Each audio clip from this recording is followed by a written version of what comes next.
Okay, thank you. I'm just going to say a few words about the One Ireland, One Vote campaign and why I think people put it a wee bit into context and why Republicans should support it. The whole concept and ideology of republicanism is underscored by the principle of democracy, that each and every person in our country has an equal say in determining the future of Ireland. The ethos of equality that permeates through republicanism has been perhaps its most consistent principle. From the United Irishmen and their egalitarianism influenced by the French Revolution, the proclamation in 1816 announcing a republic within which all the children of the nation are cherished equally, and the overt inclusiveness of present-day Republicans, we have, as a legitimate political ideology, highlighted the importance of democracy in a new Ireland free from the rule of a foreign government. We are Republicans because we are Democrats, and we are Democrats because we are Republicans. Fundamentally, we believe that it is the right of the Irish people as a unit to shape the future of the Irish nation. This is a principle of national self-determination, the bedrock of republicanism. Put simply, if one does not believe in national self-determination, then one isn't a Republican. Giving each person the opportunity to respond to the same question on Irish unity, with each vote worth the same regardless of where it was cast or by whom, is democracy in action, and it is the only potential solution to the conflict in our country that has not been attempted.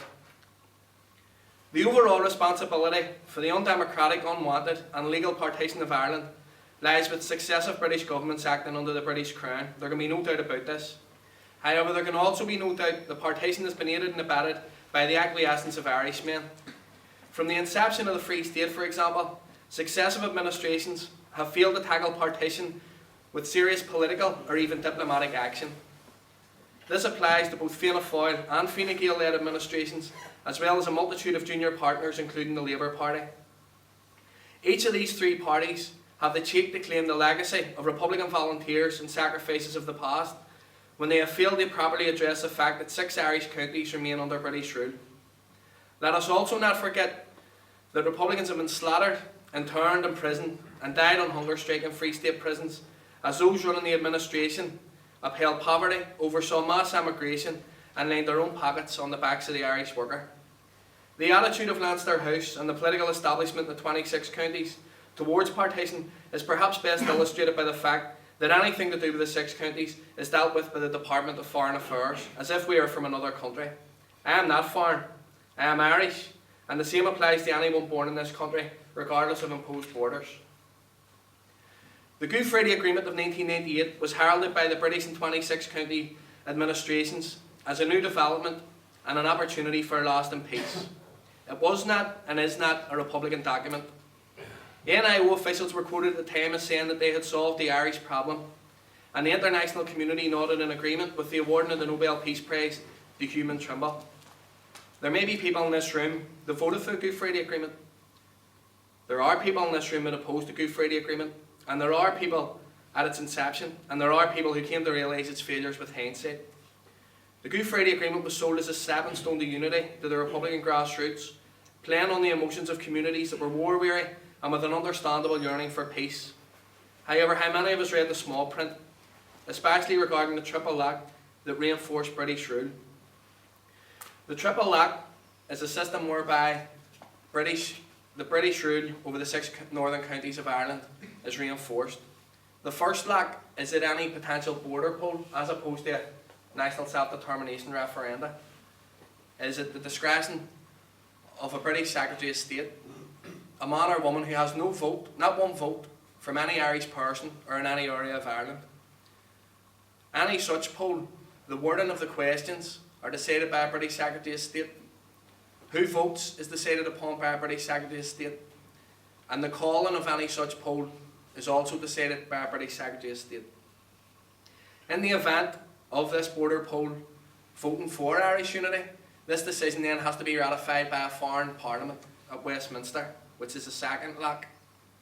This means that Westminster and subsequently the House of Lords, the vast majority of whom are not elected by anyone in Ireland, and those who are elected by people in Ireland do not have the legitimacy of republicanism behind them, can decide upon Irish unity. The third lock is also enshrined in legislation as a result of the Good Friday Agreement and subsequent agreements such as St Andrews and Weston Park that supersede the Good Friday Agreement and legislation, should be noted, is that even if Unionists are in a minority, their agreement also has to be negotiated for Irish unity to take place. This is not national self-determination. The Good Friday Agreement may have been viewed by some as a stepping stone, by some, but the subsequent agreements at Weston Park and St Andrews that now supersede the GFA, the Good Friday Agreement in legislation, and that weren't voted on, prove the foolishness of this train of thought. These agreements are the final settlements as far as the British are concerned, and one need only look at the detached attitude of Cameron and his coalition to see that.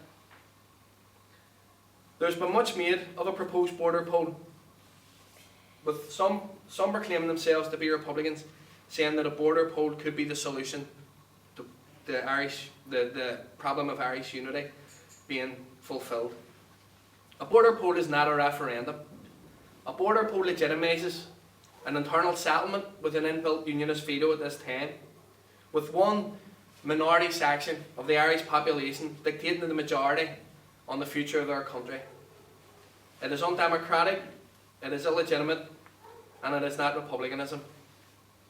David Cameron, paradoxically, has conceded that national self-determination is justified in the Malvinas and also in Scotland.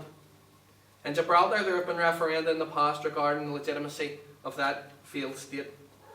It is important that we as Irish Republicans demand that we are given the same rights as Irish citizens that others receive.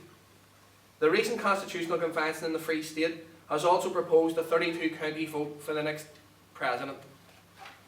Surely if a 32-county vote can be proposed by a 26-county administration, facilitated by a 26-county administration, and facilitated also by the British government, who presently rule over the 6 counties, then surely a national vote on partition is equally feasible and of far greater importance. Both the British government and Free State governments should adhere to the Republican demand for a 32-county referendum on Irish unity. The One Ireland, One Vote campaign is one which should be supported by all Republicans. It asks for one question on Irish unity with equal weight to each vote, and rejects the notion that one section of our people should have the power to veto the wishes of the majority. Whether you live in Ballymun, Ballymurphy, Ballymoney, Ballina or Ballyliffin, the partition of our country is wrong, and the social and economic benefits of unity far outweigh any supposed negatives. Then and only then, with unity, shall we have the opportunity to build a republic based on equality for all citizens, free from outside interference from a British government that has no right to be in Ireland and that has encouraged division and conflict for centuries. We as Republicans are the most democratic activists in Ireland, and we demand that democracy be put into action. This action would be an all-Ireland genuine referendum, with those best placed to have the final say, the Irish people, doing so. International supervision would provide safeguards and worldwide acceptance of the result, be that what it may. And as Republicans, we should work and will work for the yes vote that will result in the transfer of democracy and sovereignty back to the Irish people. We as Republicans are often demonised by the British, by Unionists, by nationalists, and indeed by former comrades as being backward thinking and having no alternative to their beloved institutions. Institutions that provide little more than a regional super council, with micro-ministers acting under the direction of a foreign secretary of state, with their finances decided upon by a foreign exchequer on behalf of a foreign government. We do have an alternative. We say that the alternative is, as it always has been, Irish republicanism. The alternative is national self-determination. The alternative is democracy. The alternative is freedom.